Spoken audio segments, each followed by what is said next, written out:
네, 미국과 아시아에 이어서 유럽이 좀 가장 늦게 QE3에 대해서 좀 반응을 했습니다. 이제 반영을 했는데요. 역시 뜨거운 반응이 나타났습니다. 뉴욕 증시는 QE3 이후에 일단은 추가 상승 쪽으로 해서의 좀 답이 나오고 있는데요.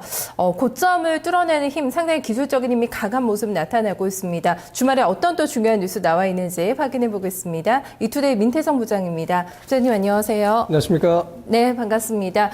양적 완화 이후에도 시장을 움직였던 뉴스들 뭐가 있는지 좀 헤드라인부터 정리해 주시죠. 네, 지난 주말에 미국 증시가 상승세로 장을 마감했습니다. 연준이 전해준 선물에 따라서 상승세를 이어가는 모습을 보였는데요.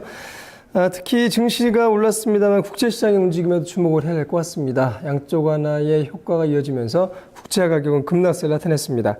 안전자산에 대한 선호 심리가 확산되고 있다는 점에 주목을 해야 될 것 같습니다.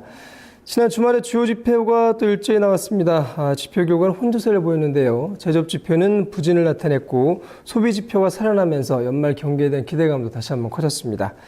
이번 주 미국 증시는 추가 상승 가능성이 높은 것으로 전문가들은 점치고 있습니다. 네, 먼저 첫 번째 소식부터 살펴보겠습니다. 올 들어서 강세에 지속되던 미국 국채 시장의 약세를 면치 못하고 있는데요. 양적 완화가 나온 좀 그런 영향도 있을까요? 네, 그렇습니다. 지난주에 연준이 기대 이상의 경기 부양 조치를 발표했는데요. 이 같은 소식이 증시는 물론이고 전체적인 투자 시장을 움직이고 있습니다. 특히 국채 시장이 일제히 약세를 보이고 있다는 사실에 주목을 해야 될 것 같습니다. 연준이 3차 양적 완화를 통해서 모기지 담보증권 MBS만 매입하기로 했다는 소식이 국채 시장의 약세를 이끌었는데요. 달러 약세라든가 위험 자산의 강세도 채권 시장에 영향을 미쳤습니다. 지난 주말에 미국 국채 10년물 금리는 15bp 폭등했습니다. 1.87%를 기록해서 지난 5월 이후에 최고치까지 올랐고요. 이는 6개월 내 최대 상승폭이 되겠습니다. 장기물인 30년물 또한 15p 오르면서 3.09%로 장을 마감했습니다. 지난 한 주 동안에만 26bp가 올랐는데 2009년 8월 이후에 가장 큰 상승폭이 되겠습니다. 네. 경제 지표가 또 발표가 됐습니다. 혼조 양상을 나타냈는데 제조업에 대해서는 여전히 좀 우려가 이어지고 있죠. 네, 그렇습니다. 미국 경제의 회복을 주도했다라는 평가를 받았던 제조업 지표가 계속해서 부진을 면치 못하고 있습니다. 연준이 8월 산업 생산을 공개했는데요. 전월 대비 1.2% 감소했습니다. 월가는 보합을 기록할 것으로 예상을 했는데 예상에 미치지 못했고 2009년 3월 이후에 3년 반 만에 최대 감소폭이 되겠습니다. 산업 생산의 75%를 차지하는 제조업 생산이 전월 대비 0.7% 감소했다라고 연준은 발표했습니다. 허리케인 아이작에 미친 영향 때문에 산업 생산은 0.3%포인트 하락한 것으로 나타났고요. 이와 별개로 노동부가 발표한 8월 소비자 물가지수는 전월 대비 0.6% 오르면서 예상에 부합했습니다. 식품과 에너지를 제외한 근원 CPI는 0.1% 올랐습니다. 네, 소비가 살아나고 있다는 신호가 보인 것은 긍정적인데요. 관련 지표가 예상보다는 좀 호전되게 나왔죠. 네, 미국 경제의 3분의 1을 차지하고 있는 소비는 예상보다는 견조하다라는 평가가 힘을 얻었습니다. 미시간 대학이 9월 소비자 심리지수를 공개했는데요. 79.1을 기록하면서 전월에 74.3에서 상승한 것으로 집계가 됐습니다. 예상치가 74였는데 예상보다 크게 상승한 셈이 됐습니다. 이와 함께 상무부가 발표한 8월 소매 판매는 전월 대비 0.9% 증가한 것으로 나타났는데요. 예상치 0.8%보다 증가폭이 높았습니다. 자동차 판매가 1.3% 늘었고 자동차를 제외할 경우에는 0.8% 증가했습니다. 네, 지난주에 주요 지수가 기록적인 수준을 나타냈습니다. 나스닥, S&P 500 지수 거의 최고치 수준에서 마감이 됐는데요. 이번 주 고점에 대한 좀 부담이 있습니다. 전망이 어떻게 나오나요? 네, 말씀하신 것처럼 지난주에 주요 지수가 일제히 수년 내 최고치까지 올랐습니다. 버냉키 연준 의장이 전해준 선물이 그만큼 컸다라고 볼 수가 있을 것 같은데요. 일단 지난주에 주요 지수 흐름을 살펴보면 다우지수가 2.2% 올랐습니다. 지난 2007년 12월 이후에 가장 높은 수준을 나타냈고요.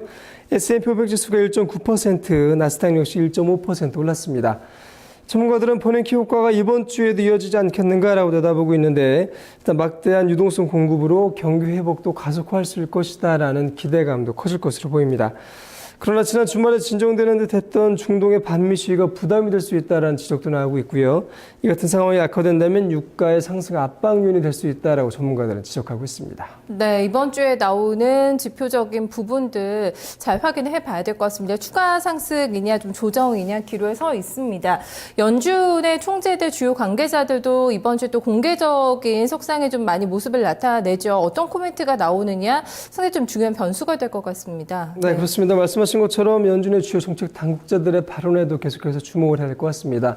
연준이 기대 이상의 경기 부양책을 공개했습니다만 앞으로 남아있는 연말에 어떤 정책을 펼칠지는 이들 관계자들의 발언에 달려있을 것으로 보이는데요.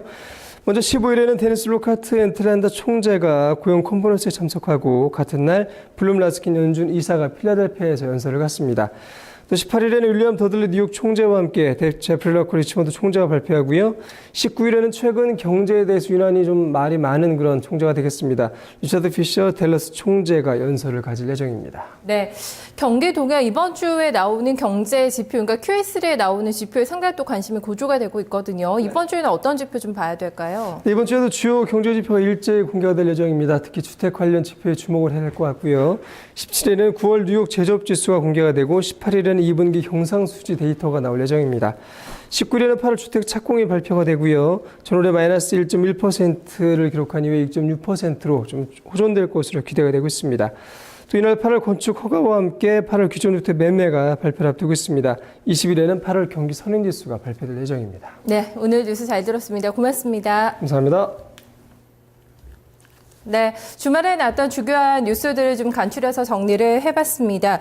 급등이 나왔습니다. 어떤 쪽에서 조금 더 반응이 활발하게 나왔는지요. 업종과 종목별의 움직임 그리고 상품 시장의 마감 동향까지 정리해보겠습니다. 김민지 기자입니다.